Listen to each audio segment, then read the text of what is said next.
These tears that I cry at night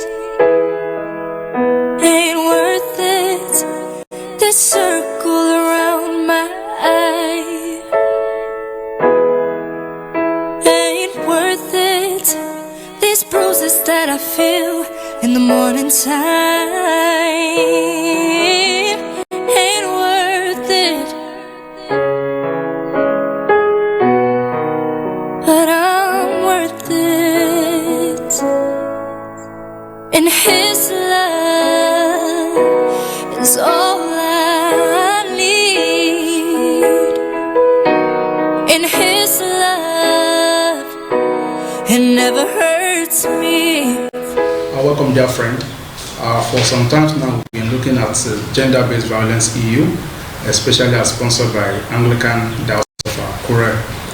I want to believe that we know that we are all products of our own decisions and sometimes of the environment.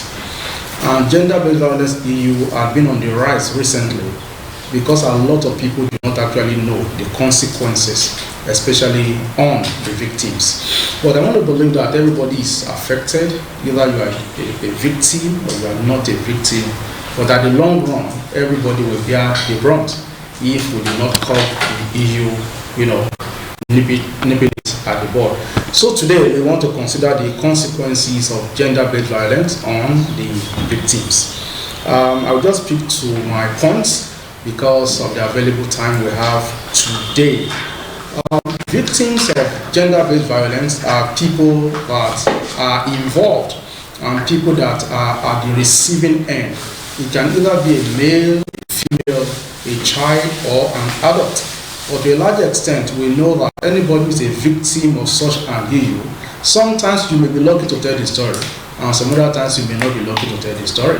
So it is important for you to actually run away from any violence at all, and gender-based violence being one of them. So one of the consequences of gender-based violence is the fact that it makes the victim to be injured physically, and sometimes it can also cause disability for the people that are involved, because oftentimes physical force are involved. When you beat up somebody, when you use object to beat up someone, you can injure the person. The interesting fact is that when you do that, all these things, you are liable under the law when you hurt the next person, especially when you feel that you are stronger than the person and you use force on the person. So physical injury can occur, disability can occur, and sometimes these injuries can just be permanent. The scars can be permanent. Sometimes the disability can be permanent, and so it is important for us to run away from any violence at all, and especially gender-based violence. Another thing is that it can cause depression. Sometimes depression are deep-seated hurts in the life of an individual. You see somebody that you feel that the person is vibrant, but then the person is depressed because there are some deep-seated situations that the person is working with in his or her life, and does not know how to overcome them. And when a person is depressed, sometimes it leads to anxiety, to post-stress traumatic disorder, PSTD. And recently in Nigeria, you know that people will just jump into the lagoon. And you ask yourself, what is the problem? Because some of them are depressed and they don't know what they will do next, because people that they are living with have been disappointing them and causing them, causing violence, relationship in their lives. And so depression is real. And it's one of the consequences of gender-based violence, especially when the person that is involved, the victim, cannot speak out. And you feel that when I speak out, people will label me, people will stigmatize me, and you feel that the best thing is just to bottle it up, to just keep it like that. And when you keep it like that, depression will set in. And before you know it, the person may be suicidal in thought. And before you know it, the person is thinking, how would I just end everything? So it is important that we know that depression, anxiety, and post-stress traumatic disorder is one of the consequences of GBV. Another thing is that it gives people that are involved loss of self-esteem and confidence. you feel little, you belittle yourself, and you see yourself as not living up to the standard of the society because the person confidence has been eroded, because the person self-confidence is no more there, and because of that he has a low self-esteem of himself, he thinks low of himself, and he feels that he does not measure up to the standard of the society. And sometimes people also feel that they are failures in their own right based on what had happened to them, because they couldn't speak up and they just feel that, wow, life is not worth living, and so they have a low self-esteem of themselves. And sometimes, especially for the ladies, it may lead to unwanted pregnancies, sexually transmitted infections, and diseases as the case may be. And these, especially when a young lady has unwanted pregnancy, we know the society we are living in, that before you know it, they are stigmatized. Before you know it, a lot of things will stop for them. Some of them will stop schooling, some of them will stop working, and some of them may be underage. They become mothers. And how do you expect a child to take care of a child? And because of that issue, you feel that it's not good enough. And of course, it's not good enough. So this is one of the consequences of gender-based violence. Sometimes we also have broken homes, and every broken home will always cause trauma for people that are involved.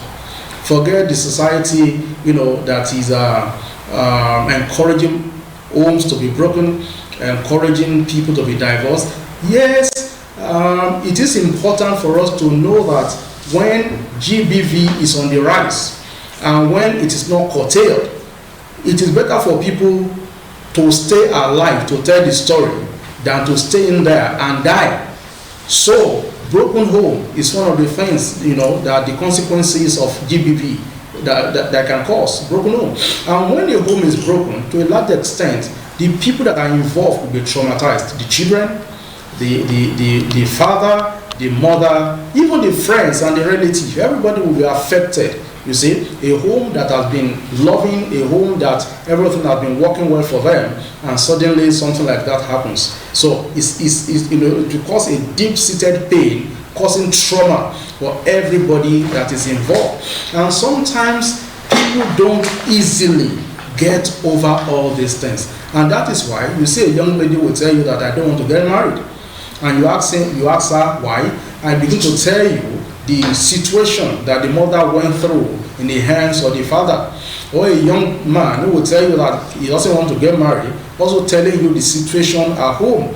And this will let us know that the society at the end of the day will be the highest body that is hit by gender-based violence. If we want our society to be sane, if we want our society to be what God wants it to be, it is important for us that we make sure that GBV issues are reduced to the barest minimum so that homes will not be broken.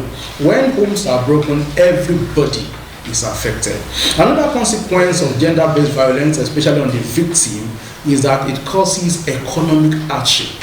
In a home that the father and the mother are working together to making sure that the home is what it's supposed to be, each person bringing in, their income to making sure that the home is going fine. But when issues like GBV happens, then each person now goes his own separate way.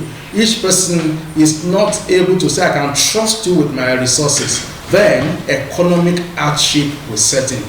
Oftentimes, when you pull resources together, you can achieve much more. But when you separate your resources, each person going on his way, then it becomes difficult for you to overcome, the economic hardship, especially as we are facing it in Nigeria today.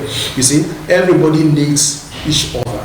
I need you, you need me. The husband needs the wife needs the husband. But when issues like violence are happening in the home, each person will go his separate ways, and you can't trust the other person with your resources, and this can be an issue.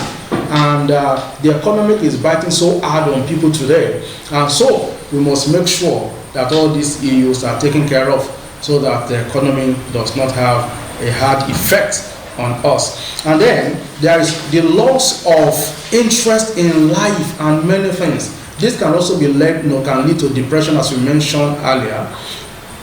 Anyone who is involved in all these gender-based violence will lose interest in many things. You just see the person just staring to the space. You see the person, you're asking him a question, the person is not there because the person is feeling that he has lost time, he has lost so many things. So the loss of interest in many things, especially for those people that are younger, we will see them going to do drugs because they feel that by doing that, it will ease the pain they are passing through, not knowing that it is leading them to something worse than where they are coming from. And the final thing I would like to mention that in extreme cases, the consequence can be death. It's better for you to stay alive than dying for what you can actually overcome. Oftentimes, gender-based violence can lead to death. We have seen it in our country, we have heard about it, and there are so many cases that are unresolved today. There are cases of people that have died. It is after their death that we begin to hear that they were subject to GBV. I didn't mean they spoke out. I didn't mean they went through the therapy. I didn't mean, people stood up for them or they explained to people that can also assist them. Maybe their death could have been averted. So it is important for us to know that GBV destroys not just one life. It destroys the life of generations, the life in the society, in the community, the life of everybody that is involved. You see, in the neighborhood, when you see a thing like this happening, speak out. Some people just need somebody to counsel them. Some people just need somebody to speak to them. Some people need, somebody to pray with them. And you don't know, maybe there are some people that feel that that is the way of life, especially if they have seen it over time. A young man has seen his father bastardizing the mother, and he has also seen his uncle bastardizing his own wife. Then he feels that in the community setup, that is the right thing to do. But then, with the right education, we can begin to tell people that the consequences are there. And the consequences will be upon everybody that is involved. Imagine when a person dies. It is not only the family that is involved that bears the brunt. There are so many people that are attached to an individual who dies. The friends are there, the relatives are there, people in the community, people in the church, people even in the market space will know that somebody had died. So it is the duty of all of us to make sure that we condemn gender-based violent EU in whatever front. And that is when we are doing our society a lot of good.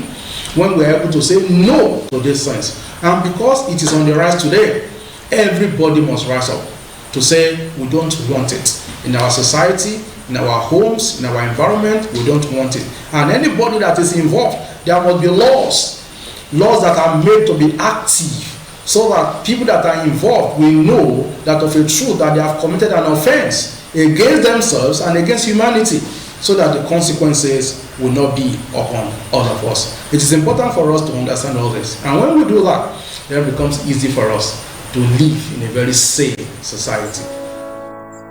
In His love is all I need. In His love, it never hurts me.